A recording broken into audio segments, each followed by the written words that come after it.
This story absolutely pissed me off. This is from The Intercept, from Ken Klippenstein and Daniel Boguslaw. As Biden cheers TikTok ban, White House embraces TikTok influencers. You literally can't make this up, man. So we discussed the bill the other day. There was a bill that funded Israel, funded Ukraine, funded Taiwan, and banned TikTok. Did all those things individually in the House, and it got to the Senate. They did it as one package. Biden's in favor. Here we are. But he just launched his own TikTok account.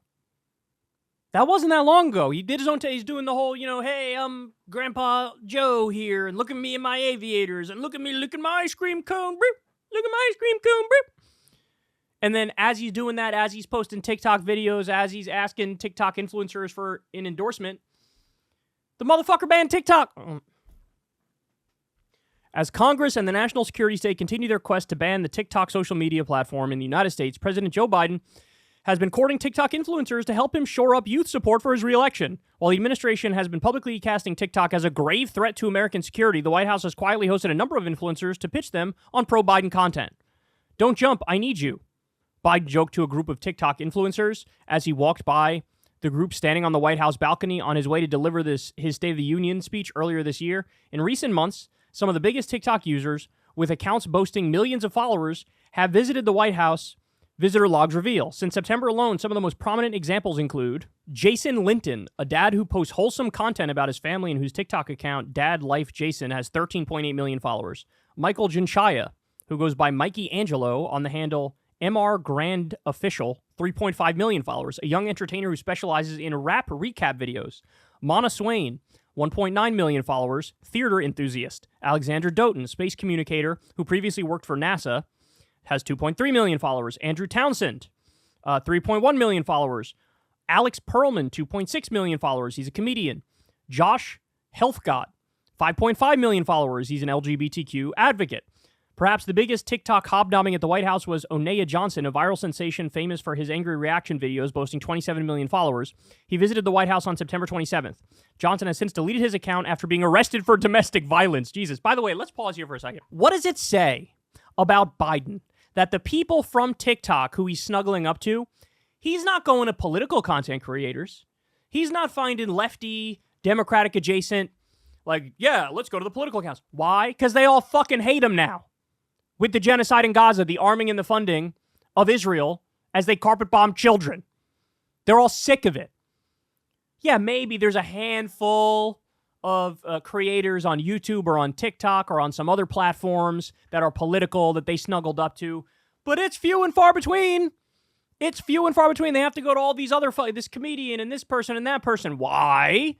Because those motherfuckers don't know nearly as much about politics. And they're like, okay, I don't know, it's the president. Sure, I'll meet with the president.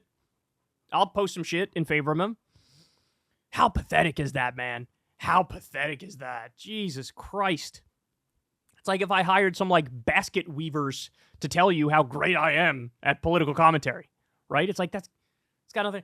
Here's a Pokemon card collector to tell you Kyle is the best political pundit in the game. What? Why should anybody take that seriously? Jesus Christ. Each of these TikTokers' meetings was coordinated by White House Deputy Director of Partnerships Morgan McNaughton, who herself has a background with the company. She was hired away last year from Palette, a social media talent management company that specializes in TikTok personalities. Jesus Christ, this stuff is also commercialized. Whatever happened to the days of, I'm going to sound like the old cranky guy now, back in my day, you would just fire up a camera and start talking and post it on YouTube. While there, McNaughton helped found the political group TikTok for Biden, oh my God, since renamed Gen Z for Change.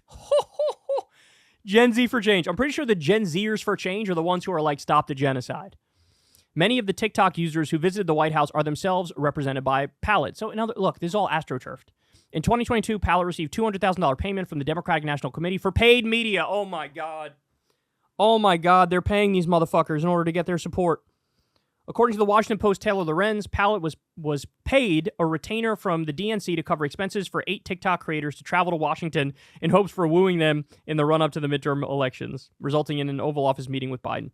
Oh, this is the saddest thing I've ever heard. And as he's courting these people, how about I ban your way of making a living? How about that?